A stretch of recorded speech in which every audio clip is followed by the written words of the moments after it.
afternoon. I'm Daniel Miller, and this is my podcast for Wednesday, 12th of May 2021.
A warm welcome to all of our friends, fans, community members, participants and viewers worldwide on different platforms. Thank you for joining us and thank you for being our dedicated community members.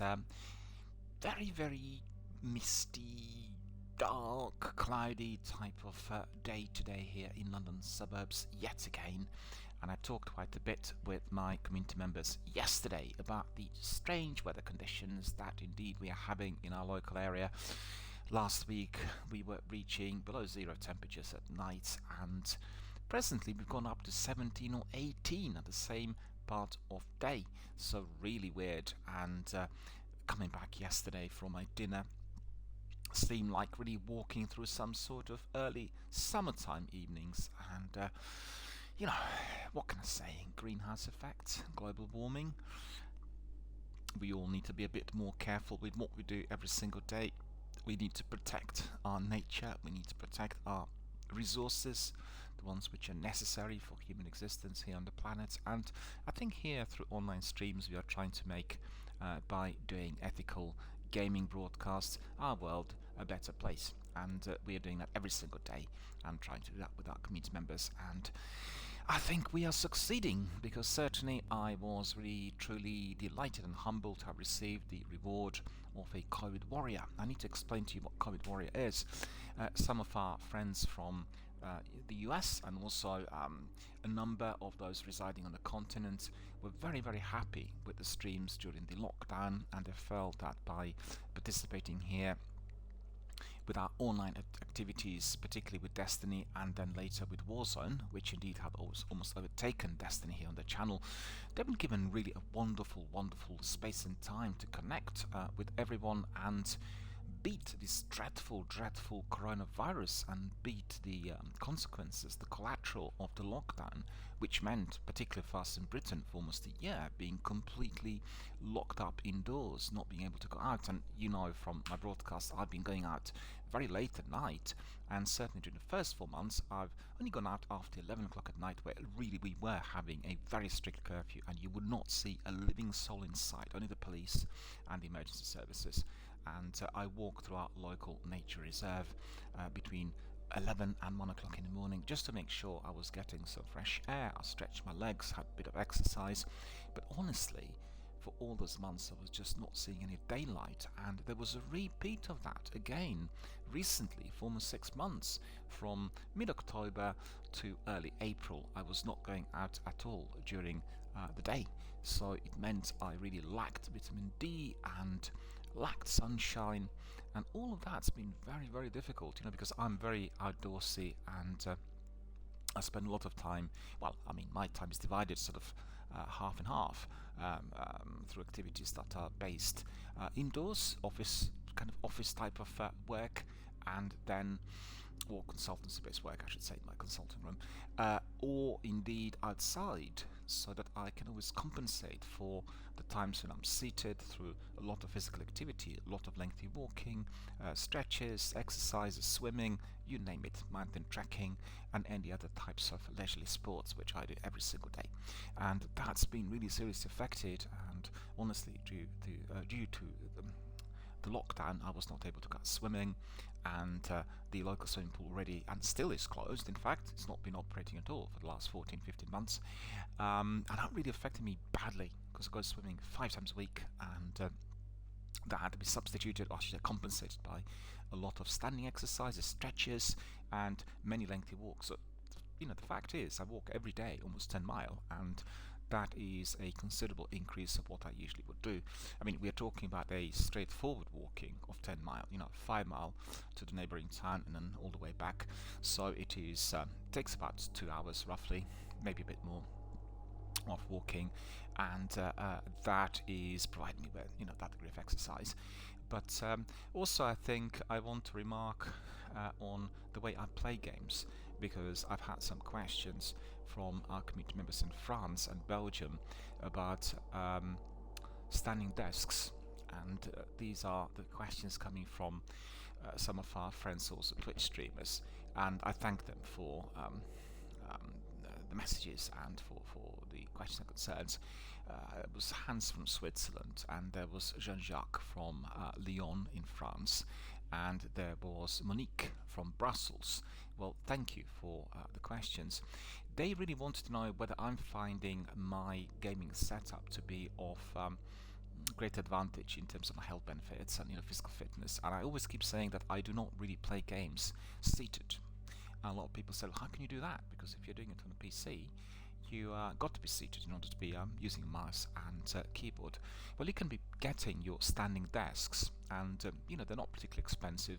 You can get them from specialist stores. I'm not sure whether IKEA produced them, but definitely worthwhile making some inquiries. And what it means is, if you are doing a PvP game, like for instance Destiny, Warzone, any Battle Royale, PUBG, you're not really seated, so you're not tensing up. Your muscles are not particularly tight. You're in a standing position, and if you're wearing your usual kind of leisurely sports gear, let's say your sneakers, you can be walking around as you are playing the game, almost as if you're doing, the old style 360. What were they called? The games when you were dancing and hopping around, that sort of thing. And it means that you're constantly in motion, or indeed if you are static, you still are in a straightforward upright position, and therefore your back, your neck, and everything else will be not having the same degree of strain or immobility as if you were seated. So I really highly recommend it. Obviously, if you're doing puzzlers or some very quiet adventure games, you can take a seat for a little while. And to be fair, sometimes even forget about my seat. So there were days like the marathon I had the other day, 10 hours of Warzone on 2 consecutive days, and I didn't even sit down. I mean, for 10 hours I was just standing. But to be fair, I had lots of breaks and perhaps a few snacks, healthy snacks, that is, obviously fruit and various other healthy types of foods which I prepare for myself here. And then I just forgot about those seats. I didn't really sit down at all. I didn't feel at all tired, or there was no need to be sitting down. There are some days where I feel that I need to sit down for 15 minutes if I'm doing a PvP game, and that depends on the duration of my broadcast overall. So for instance, right now when I'm doing my podcast, I'm not standing, right? But sometimes I can. But I think for this sort of activity, being seated seems to be quite appropriate. It's a bit like running a conversation with your mates, or being in a pub, or talking to somebody who is your client if you are a professional like myself. But when you are engaging with images, when you are tackling, the activities are there in the PvP arena, it's a different story. And I discovered that by chance, in fact.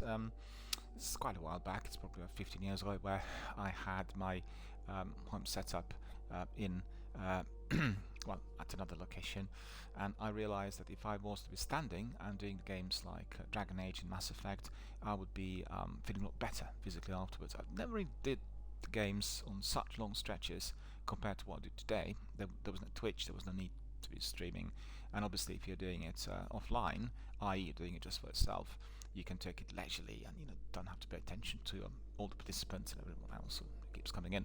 So really quite a different sort of mindset that you'd have. But still, I had a sofa and I sat on it, and it was a quite good comfortable sofa.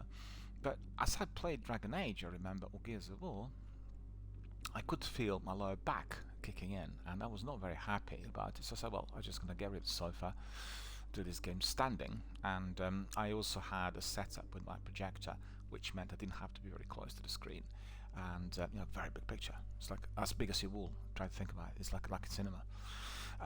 Really enjoyable. I played a whole lot of games, 360 games, and a lot of fun. So that was really a kind of discovery by accident, because generally, excuse me,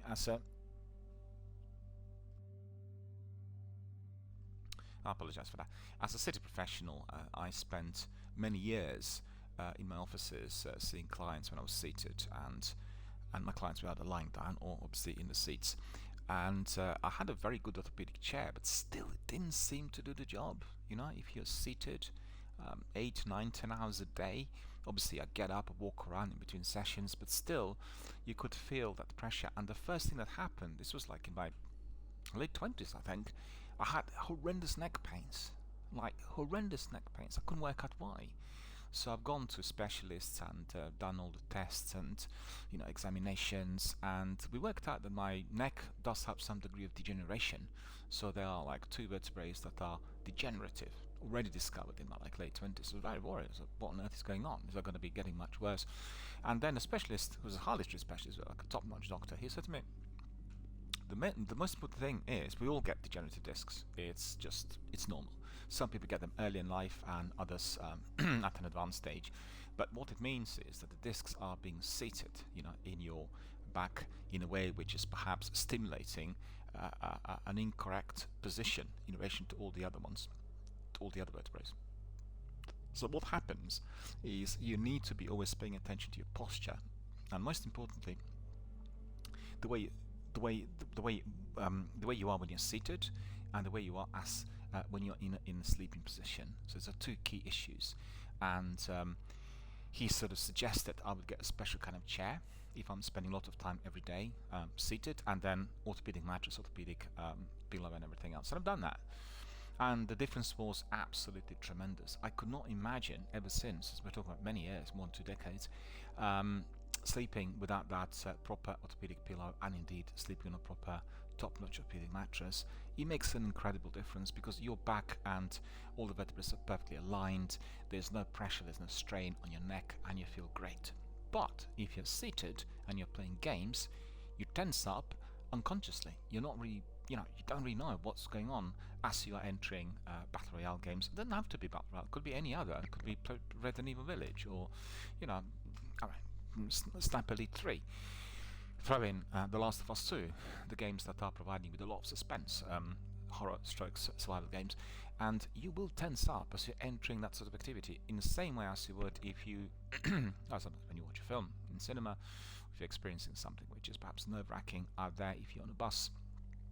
It's just that it's a normal biological reaction, and if you're re-entering the arena of battles many times, you are going to be tensing up again and again. In fact, our friend Joe reminded me the other day that if somebody is doing it competitively, wanting to win every single game and really pushing the overall activity, they will find themselves massively accelerated from within. Their heart rate will go up, the blood pressure will be high, and indeed they also will be feeling sweaty. They just really like a proper activity that is bringing up your adrenaline levels.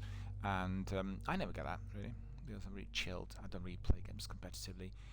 But what does happen if you're doing Warzone or PUBG on a longer stretch, you will find yourself feeling a bit hot or hotter than usual, and that's just because you are using one part of your brain that requires that degree of attention, and therefore you're meticulously focusing on all of your activities, obviously inclusive of the motion, running around, doing it together with your mates, and therefore your overall biology, overall phys really gets accelerated. So it's very important that you are having 2 liters of water near you, and you're drinking them bit by bit. After every match, drink like 2 deciliters of water, like 1 cup, 1 glass. Make sure that that water is reasonably cold, not freezing cold, but just like proper kind of fridge type of temperature cold. And you then really, by drinking water, cool down everything that you have on the inside, and therefore it will help your blood pressure. You will first of all, most importantly, feel very properly hydrated, because these games dehydrate you quite considerably. And what's really fundamentally essential, you must not be playing games and drinking coffee and energy drinks. It's absolutely a non-starter. These drinks are not giving you any liquids, they're dehydrating you, so therefore you will find yourself feeling quite dizzy and quite unwell on a longer stretch. So in order to do ethical and healthy gaming, you need to find the setup that will be providing you with everything that you need, in addition to yourself afterwards feeling quite well, happy, healthy and content. We don't want to do gaming, we don't want to be playing games to feel dissatisfied, disappointed or angry. And I did come across quite a number of players, particularly in PvPs, where that was an everyday occurrence. That's not as to why we have games. It's not as to why we come in every day to connect with our friends. And I keep saying this again and again. Also, I think I heightened the issue recently in not just one but several podcasts. If you're building a community online, you've got to be quite clear on what type of community you want to have. And considering that lots of streamers are suffering from horrendous abuse live online, and they keep coming from certain types of gamers, people who are just basically very unhappy with themselves, with their lives, with the overall activities and achievements, and they're looking for an outlet. So it's an easy way out, hiding behind your user ID, being a so-called keyboard warrior, and then you keep coming and attacking people who are doing their utmost best to be entertaining viewers worldwide. That's detestable. This is just absolutely sickening, and I'm really really against it. And I'm one of those people who is committed to ethical gaming and also to policing the online forums, which means we need to be able to clamp down on people causing us that degree of interference and pleasantries, and indeed people who are offending others to the degree where a streamer or gamer could feel really quite under the weather and psychologically scarred. Pleased to say that in yesterday's Queen's speech, which meant the opening of the Parliament, our British Parliament here down in Westminster, the government had outlined the new selection of laws which will be, first of all, applied to the online activity, and it will be constantly evolving. We feel in Britain that there needs to be a much greater attention given to how really certain content is being presented online, and it needs to be really policed. So it's likely that we'll have certain bodies monitoring how the content is being managed, because ultimately, the companies like Facebook and Twitter, they are responsible for what content is indeed present on their platforms, and the new regulators and the new bodies will then monitor the way they manage the content.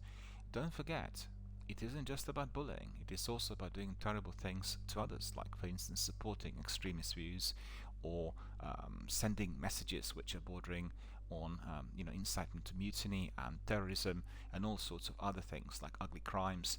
And we need to be able to filter through the content and make sure that what is seen as unacceptable in life, i.e. if you were to be reading newspapers or walking the streets, will be also reflected on online, and that's not happened so far. So I'm very encouraged by the new proposal.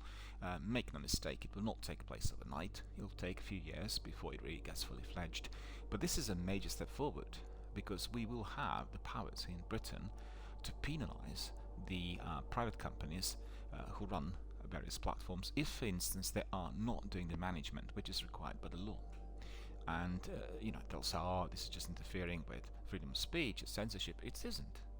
I mean, why is it that in the mainstream newspapers you do not have the content which resembles the cheapest possible tabloids with lies and rumours and inventions and stupidities?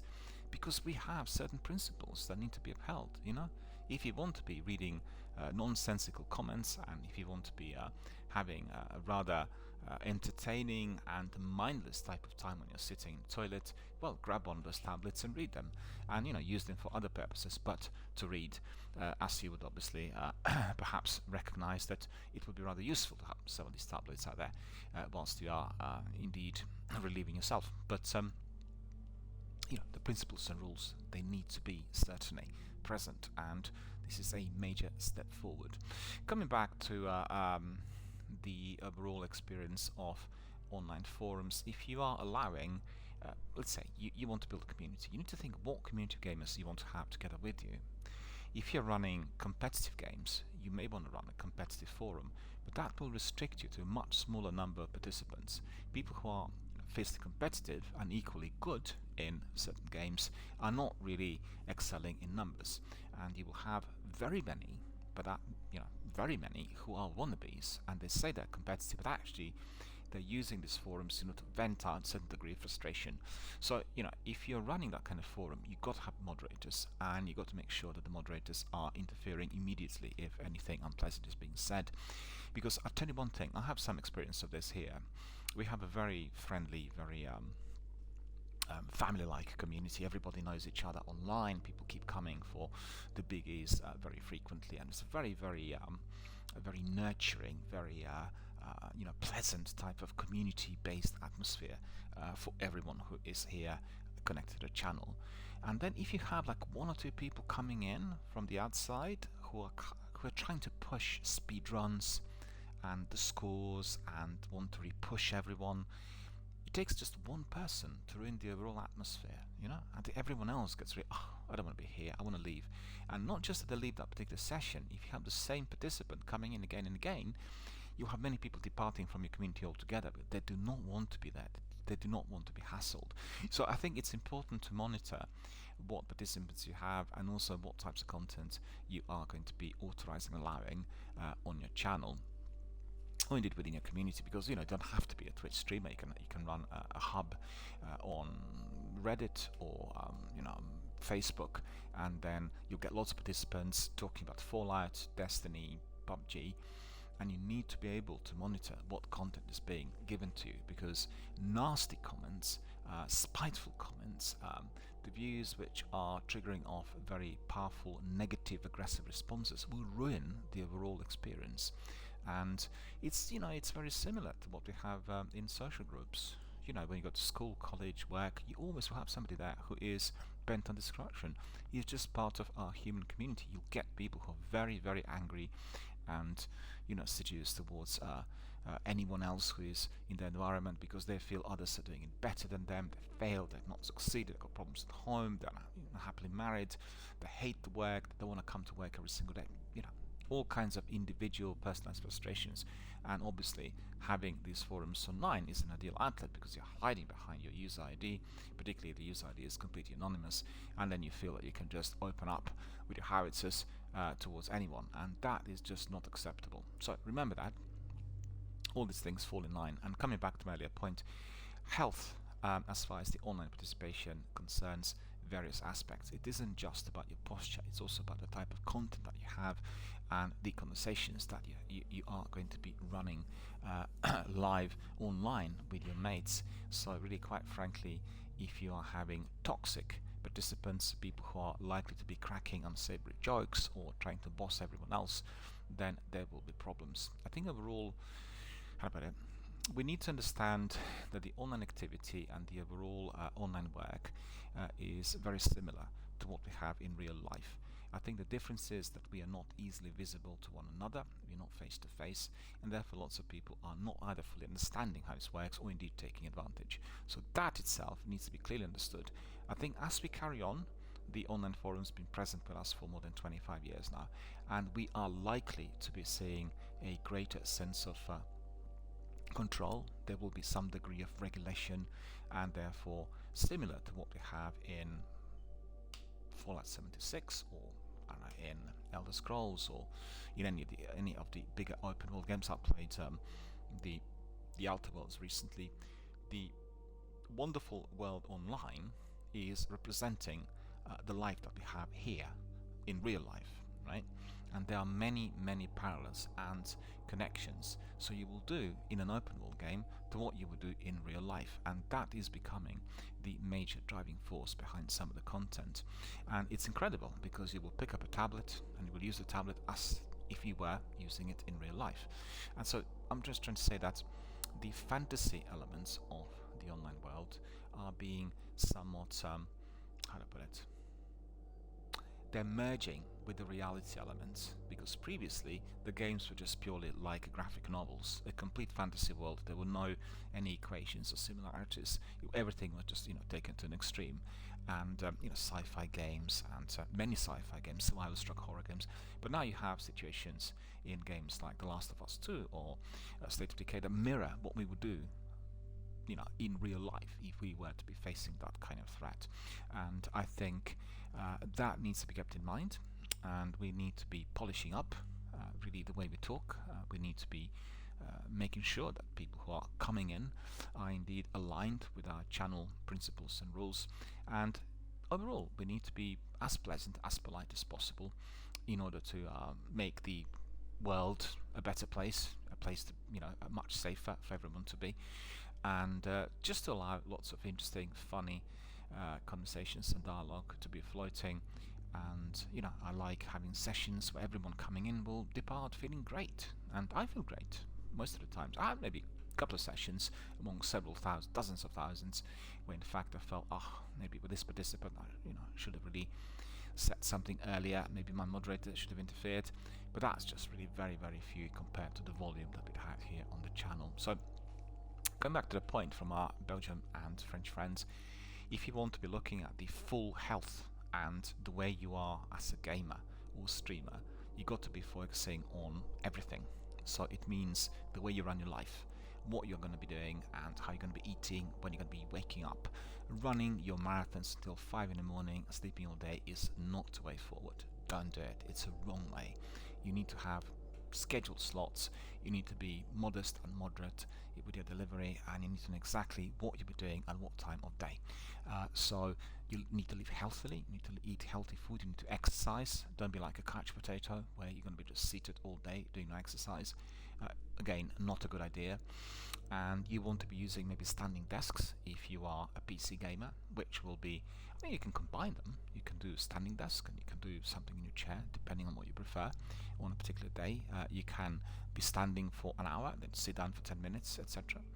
If you are a console gamer or streamer, then indeed just make sure you have a major setup, a very big large TV set, 50-inch minimum, I said 50 to 80. Therefore you can be standing, you can, like Richie, move away from your TV set by 3 or 4 meters. And then also, most importantly, A, you'll have high quality resolution, B, you'll be able to see all the dots. If you're doing it on small monitors and you're seated, you can be straining your eyes by trying to spot the enemies in Warzone, and you can't really easily see them. Ever since I expanded from 30-inch to 60-inch, it's much easier for me to see the enemy, and I don't feel myself feeling that much under any form of duress. My eyes are not strained, I can be standing, I can be spotting them from distance, use my sniper, and that's about it. So there are many benefits from that, and most importantly, when you're seated, your body goes into standby mode, and you need to be always switching it back on, which means if you are playing games and you're seated, every 45-60 minutes you need to get up, move around, drink something, get some fresh air. It's a basic rule, and I have seen that with the chaps doing PvP matches, they don't really do that. They do not get up, they just keep hammering one match after another. Let's get another one, let's get better, etc. And then the hours go by. That's not the way to do it. The reason we have our community always fully on board is that in between matches we analyze our activity. We spend these 10-15 minutes looking at what we could have done better. We discuss our tactics and strategies, and it becomes a really leisurely, very interesting type of conversation. Indeed, we talk about all other issues which are completely unrelated to video gaming, and it's always good fun. And I think for everyone who is watching our broadcasts, you'll know that we get many people just listening to what we say because they really like the content. And I was very, very pleased to hear from some of our friends who are, for instance, doing work or doing other games and then leaving our stream on the mobile, just to hear what we are saying, what kind of discussion, debate, or indeed activity we are running and verbalizing. So that was really absolutely terrific, and I really thank my friends for providing us both with these comments and also for doing that, supporting our stream and supporting our community in full. Right, so I think I explained my perspective on so-called healthy online activity, i.e. healthy video gaming really is. It really comprises your physical and psychological makeup, the way you are going to be catering for your phys, your your body, and through your postures, through the way you do your online gaming, whether you do it in standing position or combining standing with with yourself being seated, and also it's very important the way you approach the gaming overall psychologically, what types of participants you bring in, how you talk, how long you stream, and indeed whether you take enough breaks, whether you hydrate, whether you drink water, which is going to be fundamental if you're doing PvP, and all the other things I described. So that is what I see as a successful, healthy online gaming for myself. I do that every single day, never had any complaints. And also if I feel a bit tired, if I feel that my heart rate has gone up, then I'll take a break. I'll give it a break for 2 days. Maybe I'll play some games which are very static, like puzzlers. I will not get in to do Warzone, PUBG or Destiny. And don't forget the massive activity in some of the FPS shooters also is very, very similar. You are fully involved, you're constantly moving, and your eyes are soaking up sometimes a bit of photosensitivity. So all of that can have some degree of effect on you. And also it depends on the setup. If you're doing everything on the highest quality consoles and PCs together with top-notch TVs, then obviously your experience is much enhanced. And I got to say, the difference if you're playing games on 360 or Xbox One and the recent consoles is absolutely tremendous. Xbox are working on 120 FPS for the majority of the games, and they already upped the speed and the FPS for very many up to 60. So if you do, for instance, the Outer Worlds, like what I was doing during my break, the difference is phenomenal. You do them on your Xbox One X, and it's I shouldn't say it's slightly laggy, but you do see that the frame rate sometimes drops. And you do it on your Series X, and it's just like top notch. It's just very smooth, high quality graphics, and resembling everything that we see in real life. I think the idea is to really create an environment where the way we see it is identical to what we have in real life, and we're still not there. We still are quite far away, I have to say, and I've been exploring and examining this, not just here with video gaming, but also through the way I've seen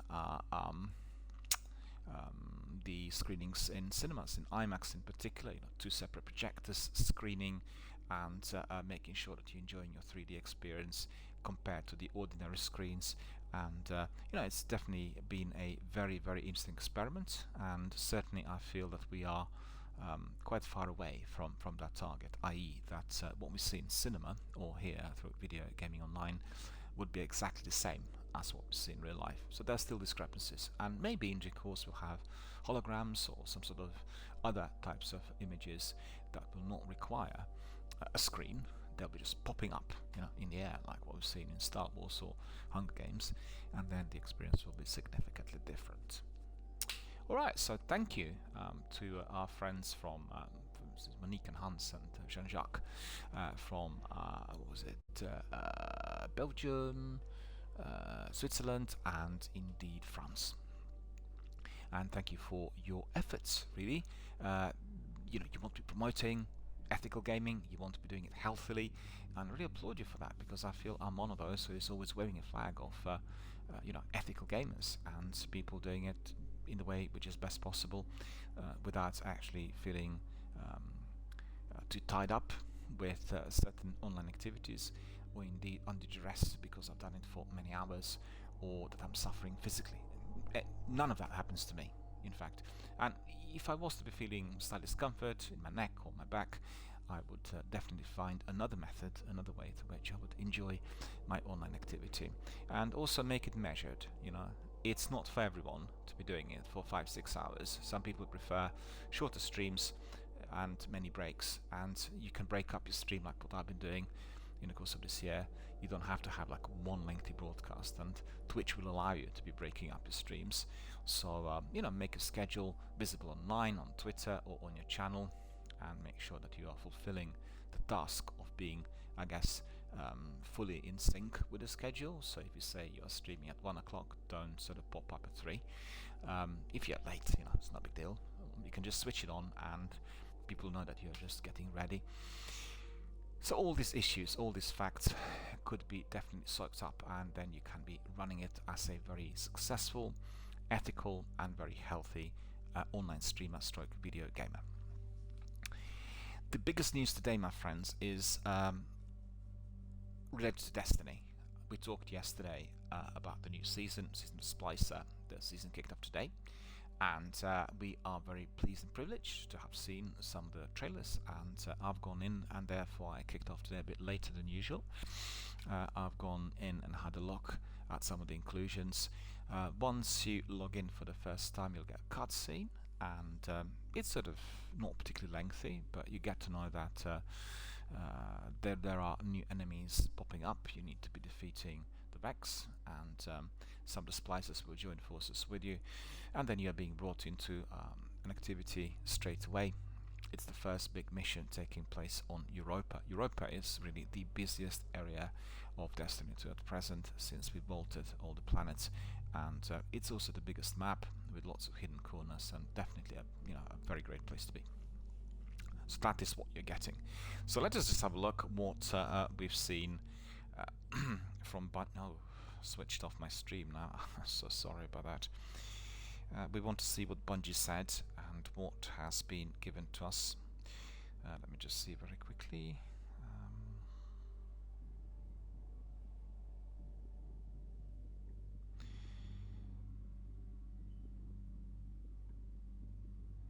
There we are.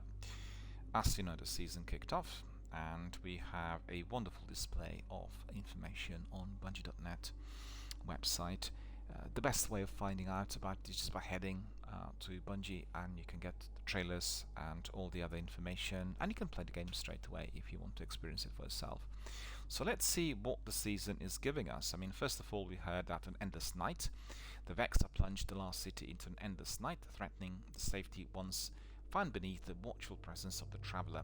It is here, bathed in perpetual moonlight, that Ikora reveals the identity of an unlikely ally that may hold the keys to triumphing over this attack. So that's the story. That's what we're getting. And once we log in, we get the cutscene telling us exactly that. So the other bit is allies banned by light. Mithrax, Kell of the House of Light, leads a small group of Lixni who wish to be closer to the Traveller. As a sacred splicer, he possesses the knowledge needed to combat the Vex technology that ensnares the last city. There is a bond of light shared here, and will it be enough?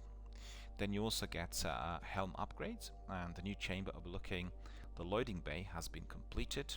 It is here that the Vanguard will harness new splicer tech and plan their responses to the Vex incursion. So there's a new hub in there for you to explore.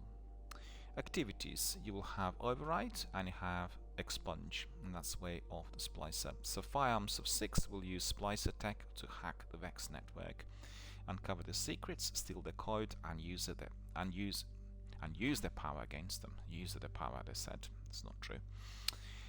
Weekly Pinnacle mission is Expunge. We'll get every week a new one. HV Guardians will uncover new vulnerabilities within the Vex network and use Splicer keys to infiltrate and collapse it from within. Then we have some wonderful screenshots in here of various portals, hubs, and hidden corners of Europa.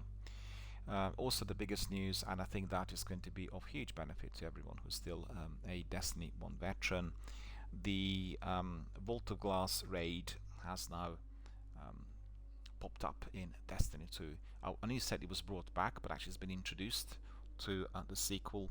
As you know, the sequel is incorporating all the elements of Destiny 1, so in a couple of years we'll have just one big Destiny universe, and this is the next step.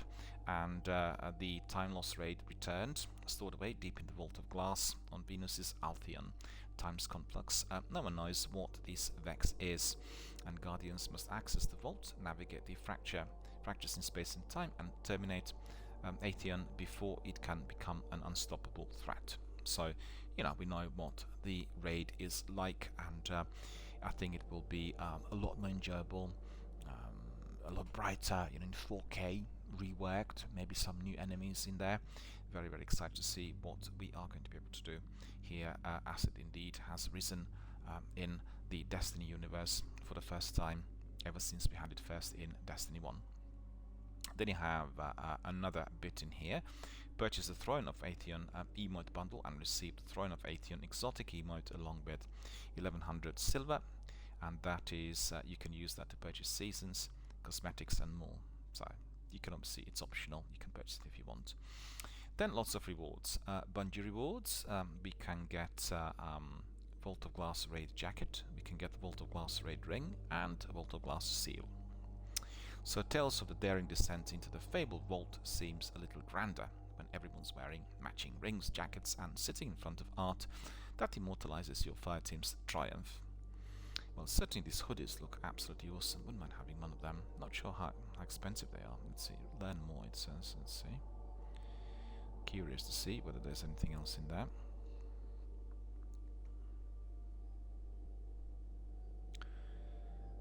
So it looks like some of these we can be grinding within the game, and it says claim triumph item in game. Right, so that is available rewards. So this is a reward emblem, second chance emblem,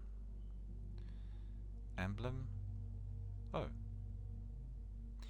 exclusive Vault of Glass Raid jacket in recognition for completing the 2021 Vault of Glass Raid by the second reset. An exclusive VOG raid jacket will be available for purchase. You can earn it by June 1st of 2021. Deadline to claim reward is June 30th. Deadline to purchase July the 1st. Claim triumph or item in game. The ring, art print, hoodie, jacket, penguin figurine. Oh, I think Sucker-Pooper will be grinding this. Hawkmoon long sleeve shirt. So it's quite selections, lots of different rewards which you can claim, and it will ensure, well, that's quite good. I think considering that so many people are unhappy with the loot and rewards given to us during the last 3 seasons, this is quite a twist. It's taking us into the new heights, and we can be grinding from within the game and then claiming the rewards which previously were not accessible, and they're not just to do with in-game rewards, right? Like emblems. You can get jackets, you can get figurines, you can get rings and various other niceties. So I really like that. I think I really fancy that jacket, and maybe we'll get our people together and do some grinding. Armor synthesis, grow your collection among the stars and forge your look in the last city. Every journey and every guardian is unique, your armor should be too. So with the help of Ada, Guardians will recover Braytech secrets from Europa that allow the building of a device known as the Loom. To be honest with you friends, I really can't wait for cross-platform access. They're really dragging their heels over this. I thought we were going to have it before Easter, and it's still not happened. They probably will tie this in with the release of the new chapter in November or in September, but it's not too far away, it's 4 months away. But I really want that cross-platform access, because everyone that we have in our community will be able to join us. We have so many people playing it on PlayStation, and Destiny 2 I played it originally on PlayStation, but ever since we had Beyond Light, all the content is on Xbox Game Pass, and I migrated, and therefore many of our PlayStation friends were just watching and not participating actively through in-game activities, and that saddened me because the streams are not as busy. But I think once we get cross-platform, everyone will be fully on board. So we can see that Ada is going to help us, and Guardians will recover Braytech secrets from Europa that will allow the building of a device known as the Loom. Once operational, Ada will safeguard the Loom within the tower, granting Guardians the ability to create Synthweave. We'll have Synthweave unlocking the power to turn almost any piece of armor into universal ornament. Gear. We have plenty of gear in there. We have armaments, over 30 new and reprised legendary weapons to crash the Vex network, and with a perfect weapon, the perfect roll, and bring an end to this endless night. So Star Eater scales, the Path of Burning Steps, then we have Boots of the Assembler. So there's quite a selection. Obviously, like in any other season, there is this season pass giving you some freebies and then some prime rewards and gear XP rewards. Get the season pass and instantly unlock the new exotic Stasis sidearm. Also get XP boosts that speed up seasonal ranks and reward track unlocks. Exotic Stasis Sidearm as well. You'll get Mitrax. What's that? Oh, he's going to be giving us Cryosthesia 77k, stasis powered sidearm with liquid cooling tech. It's quite curious to see what that's going to be like. Splicer Gauntlet, sacred splicer tech that can be charged with ether and used to hack the Vex network, access Conflux chests and unlock splicer upgrades.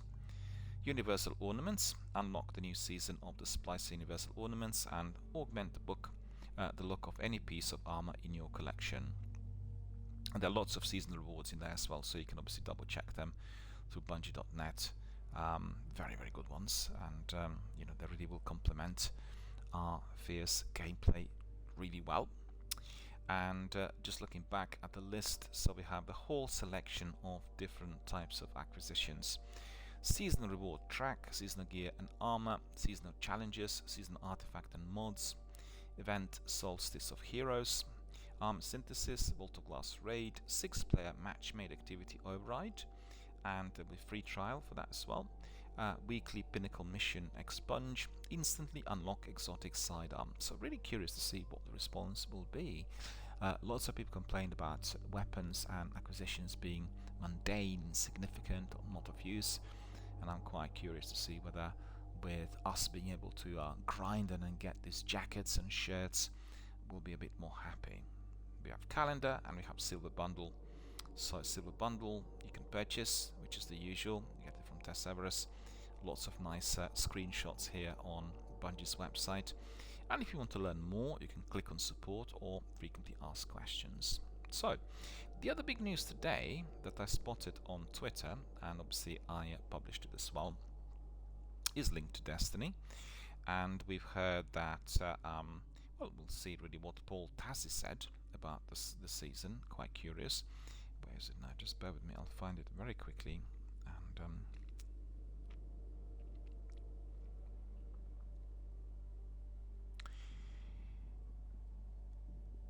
there is a glitch, and this glitch is presently during this week allowing people to be doing cross-platform. So I'm quite curious to see whether this is going to be made possible. We'll try it here literally at the end of our stream, as I want to see whether I can access it. They said that it was accessible not to everyone, but just to certain people in certain regions.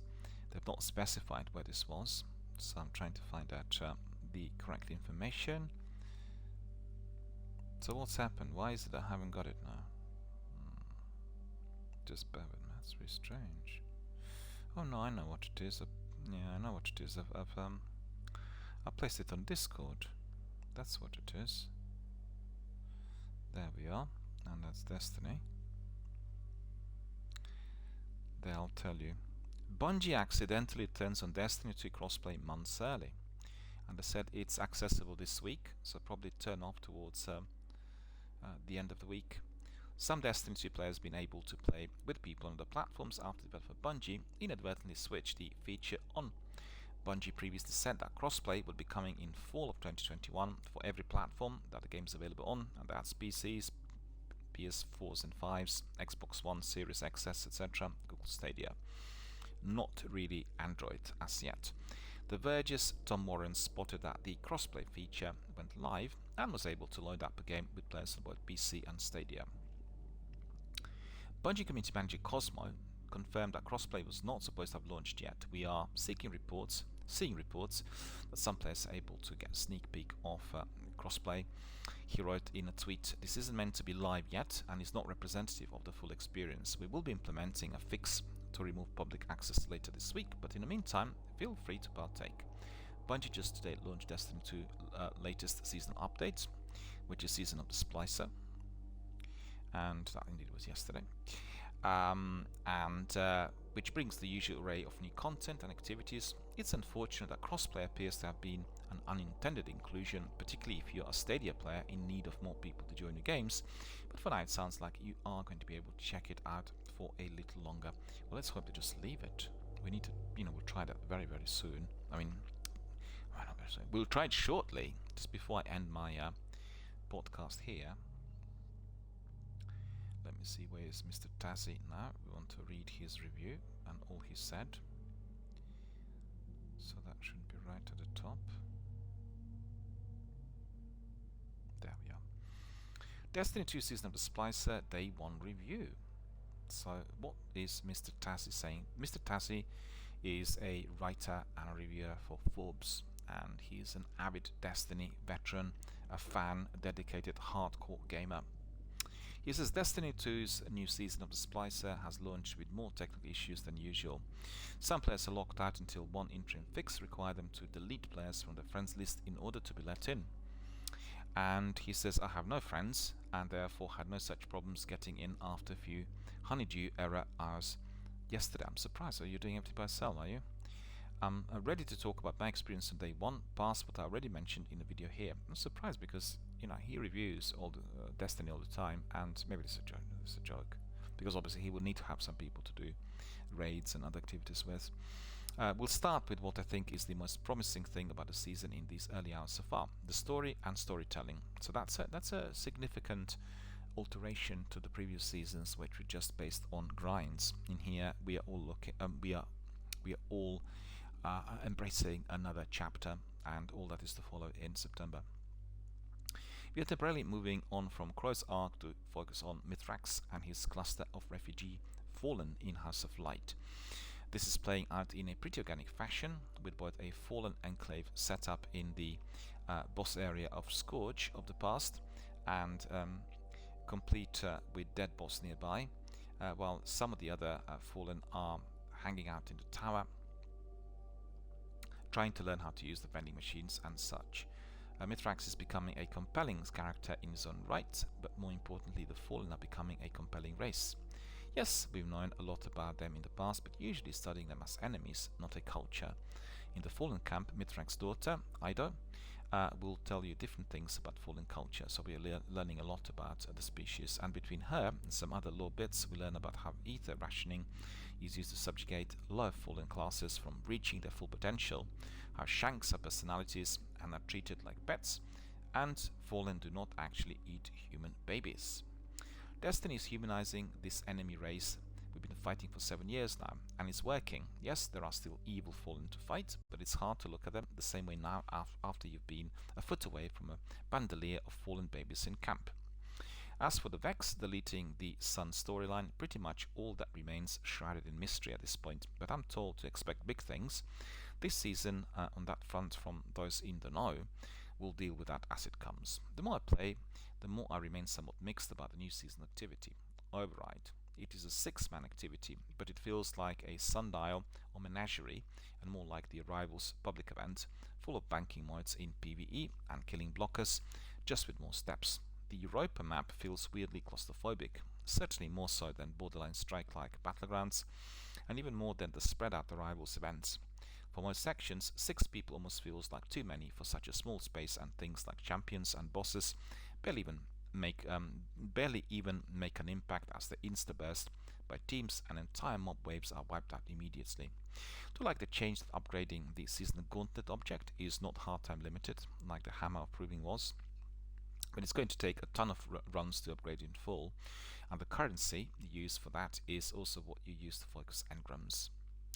As for the loot, I can't fully comment on it, but I've seen some promising signs. I actually don't really like the new Cryosthesia sidearm, at least if we are comparing it to Bungie's other recent entries. It's a little clunky to use, like Bungie designed it to be as obnoxious to use in PvP as possible, in order not to make stasis to work there.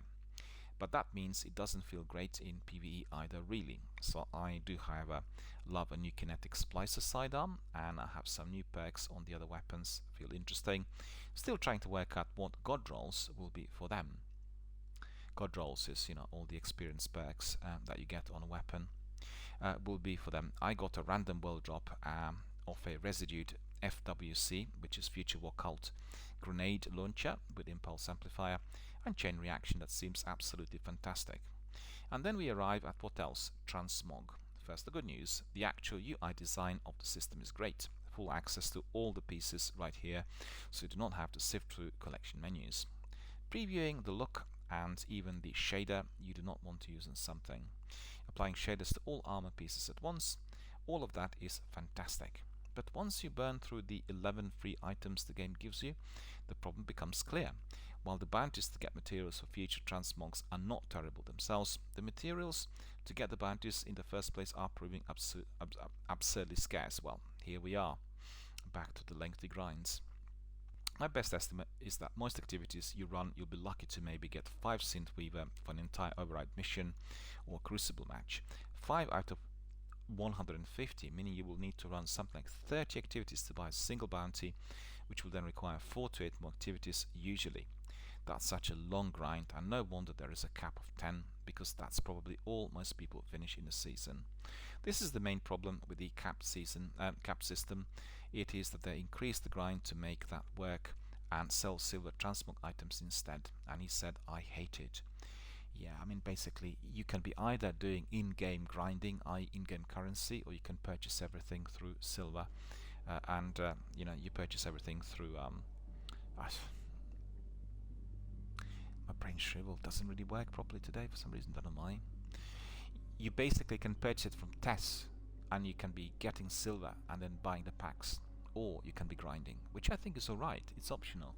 I think most of us do not want to be spending $1, we want to be grinding, but if the grinding is absurdly lengthy, and we've had this in Apex, you'll remember with that seasonal and event-based content, you would need to be opening, like, what was it, 500 loot boxes or something like that, like absolutely insane number of these, 250, I can't remember, it was an unbelievably large number, and therefore you would get one of those heirlooms, or you could buy the whole pack.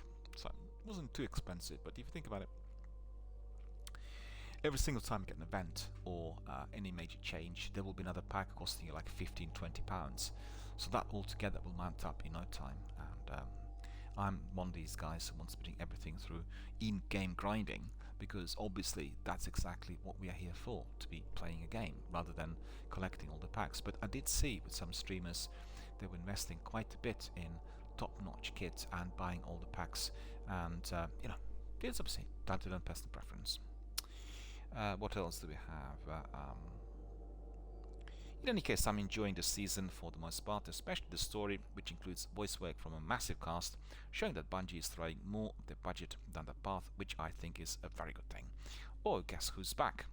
Shore Agadashu. She's back, and indeed she was just sending a tweet to Paul Tassi, making sure that he's fully aware of her return. So I think his review is generally positive, maybe a bit mixed towards the end. You know, you're saying, well, and all of that lengthy grinding, but you know, we've heard from some of our completionists in here. Captain Jack said it's become really too lengthy with the grinds, and Warframe, in fact, is also introducing some novelties. Warframe's been around for a long while, and they had quite a big section in the last what is it? Was it on the podcast, or was it in this week on Xbox? It was in one of the Xbox presentations this week, and I really think you know, I've never played Warframe, and it does resemble Destiny in some ways, but people who played it said it's a lengthy grind as well, more tricky and more complicated than Destiny. So I want to find out what it's like, and I want to see whether the activity together coupled with the story is as good as they said. There just hasn't been enough time for me to try everything. Right, so that's all the news about Destiny. Like we said, we'll try now cross-platform. We'll see whether we can access it. And just before I wrap it all up, I also wanted to say to everyone, if you have a chance, if you're on Xbox, make sure you snap up Sniper Elite 3 Ultimate Edition. It's offered on an incredible price of only £2.75, 95% discount. You really do not want to miss. It's got absolutely an abundance of content, and I installed it on my system, bought it on Monday, and it just looks incredible. I played it also on PlayStation 4, but in here I'm getting the full Monty with, you know, extra packs, extra skins, extra missions, all the DLCs, and also it is a game that can be played together as a multiplayer, and it's you know, very good for anyone who wants to be streaming. In fact, I asked my friends yesterday, Spurs in particular, whether they wanted to join me for a multiplayer session, because we use snipers quite a bit, and in Sniper Elite we can be doing it either PvE or PvP, and you know, definitely will complement our usual Warzone streams with some of the activity there. I need to look at it first because I've not played it much, and it looked really astonishingly good. So I'm very happy recommending Sniper Elite 3 Ultimate Edition to everyone. Get that special offer. Hopefully it's still there, because usually they run it for a couple of weeks if you have a major developer or publisher sale, and it is going to be looking very pretty in your video game collection. Alright, so before we end, we'll go in and we'll have a look at all that is on offer. Let's see whether we can access cross-platform. If that's the case, we'll hammer it then tomorrow and on... what's tomorrow? Oh, on Friday. In order to explore the world of Europa, also in order to get some of our PlayStation regulars to come in.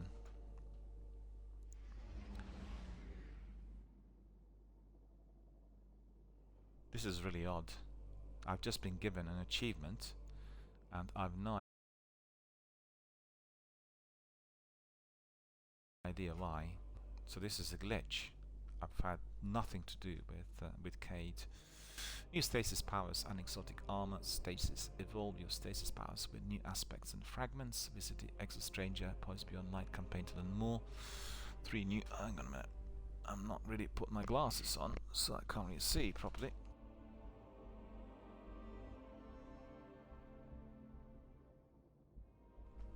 Three new exotic leg armors are now available. Check the directory to see what's available each day. Players must have cleared the lost sectors on each location to see the legend. Sukabubu can help me with this. Armor synthesis is here, we just heard about it. This is my ship, this is our universe. But you know what? We want to see inviting friends. Roster.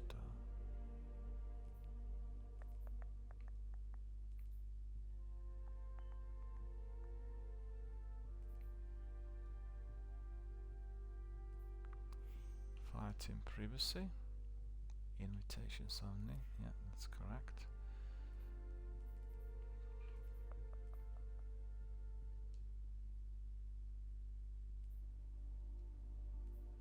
Yeah, it doesn't look like I could really access any of it there.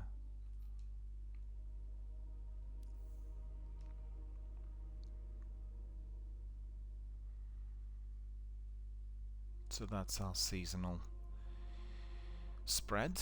Season of the Splicer. 4 days and 3 hours. Kicked off yesterday. Roster. Friends nearby. Clan. Menu. No, that's not it.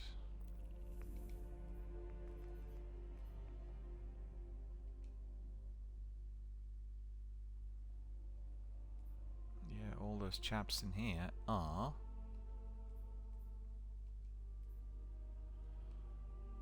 Xbox friends, so I'm not really included. That's really annoying. Quests. Seasonal challenges, all these novelties and news. Let's see, what else have we got there?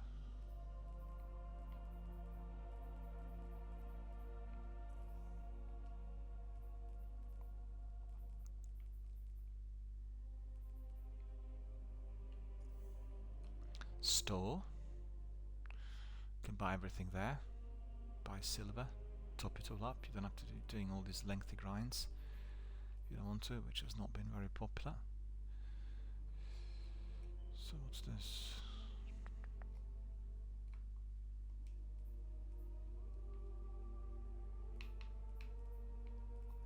Hacker emote. Well, Sukapupu would definitely like that one. Can tell you. Oops, my stream's gone. Bear with me.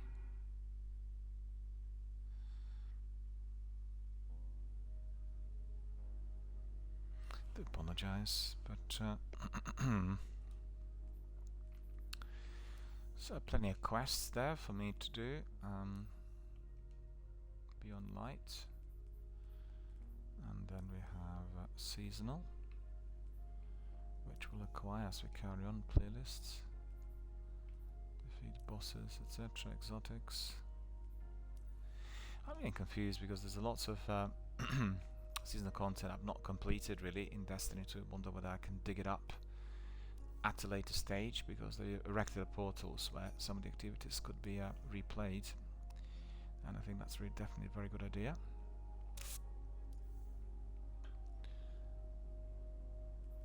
No, this is very disappointing. I thought perhaps I would be the person who indeed could be also accessing multiplayer and cross-platform, so we'd be able to get everyone in.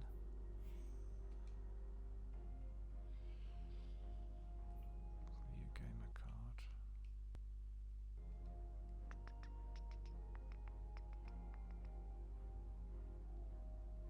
Ah, cross-save enabled. Oh no, that's cross-save, that's not cross-platform access.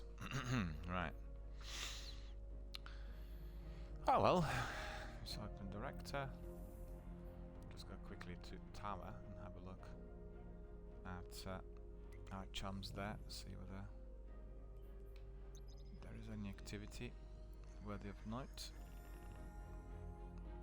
And there's one activity which is worthy of note here, is food or eating, because I'm hungry. I'll have some to eat, and then we'll do Destiny 1, which is long overdue. We've had our baby stream yesterday after more than half a year, and it's been very well received. I've seen lots of people watch it, so that's pretty good, and we'll do it again today. Let's see how many people are watching Destiny 2 and Destiny 1 today. Curious. So Destiny 1 is being watched by 13 viewers, right? 1-3, so that's not very many. There's about 5 or 6 streamers live. And Destiny 2, incidentally, is being watched by not that many either. 13.8 thousand. Well, that's disappointing, because I thought people would be very excited about the new season. So that tells you something. Usually, you know, on the first day, we'd have up to 50,000 people viewing. It doesn't represent that the game is not being played by hundreds of thousands from worldwide, because you know, Twitch streams do not represent the overall activity, but they do represent popularity. That's the fact, you know.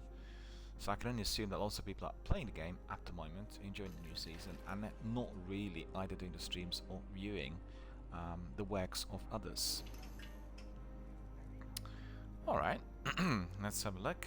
Walk around a bit, Eververse archive.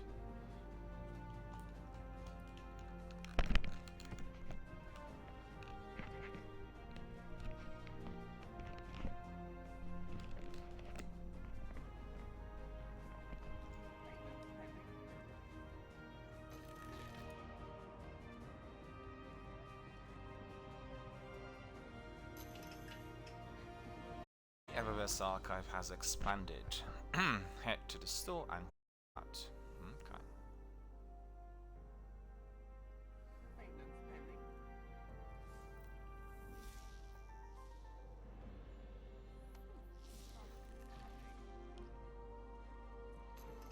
Can navigate the archive. We have lots of different items. We can just dismiss this. Okay, we've seen that.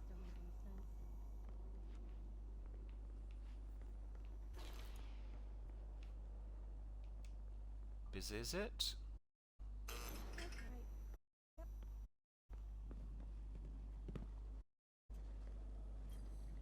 Some oh, check that. Toil and trouble. Weapon. All done. Ah, shall we begin then?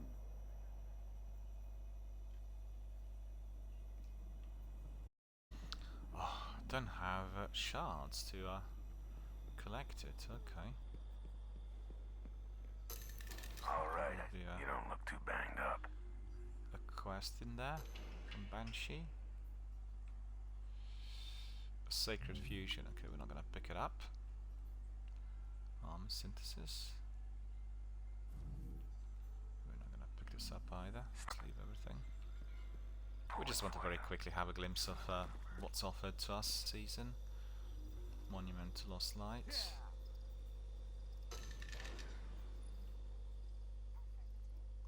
Yeah, so that's basically various tasks in there fast.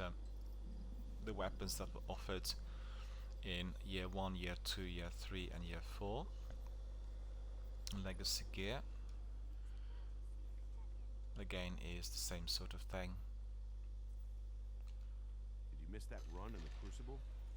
Shame. Basically, you can be just revisiting Western tasks and then, you know, building your armory accordingly if you are honest. And we have very those chaps here. See? What's happened to the other hub? Is it still there? Archive. Can't see that. Sure. Rhythmic physical expressions won't win a fight, but they feel good. And feeling good is better than not.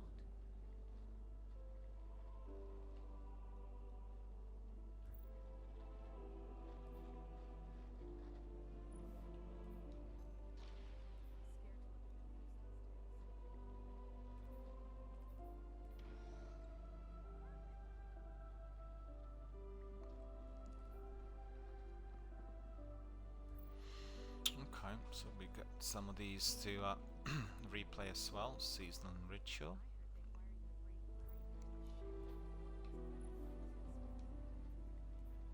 Ritual playlists, okay. Okay. Past.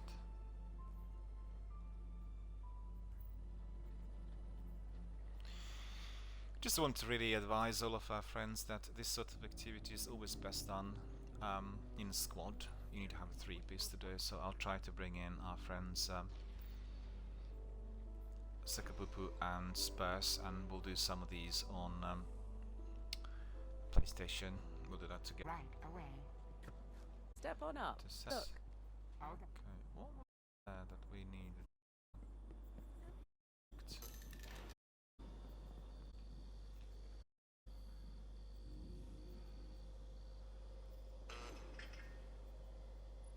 Legacy gear. That newsfeed, it's just a cover for the war. Probably not that. All that jumping around never sounds Exotic like gear duality. Season 13, yeah, we need just the season. Oh, looks good, really.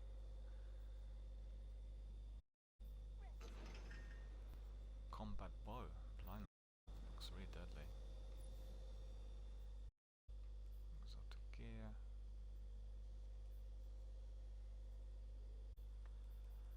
Yeah, basically need to grind and then claim.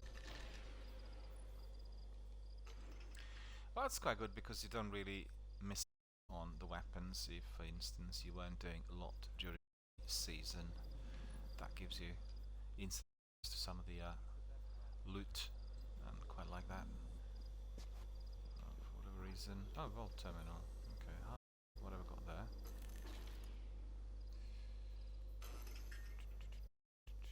We can also get the companion app. Okay.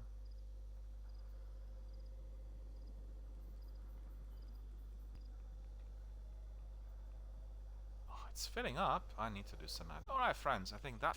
So this cast for is Wednesday, and the Wednesday 12th of 2021. And thank you for watching. Thank you for exploring the news of Anthony Splicer K. I should say more today. We are going to be doing a lot of Destiny week ahead, and looks so far reviews have been quite positive, and the novelty some of the can grind for just based on and when, but we can shirts and other things. I'm about that. I'm looking still.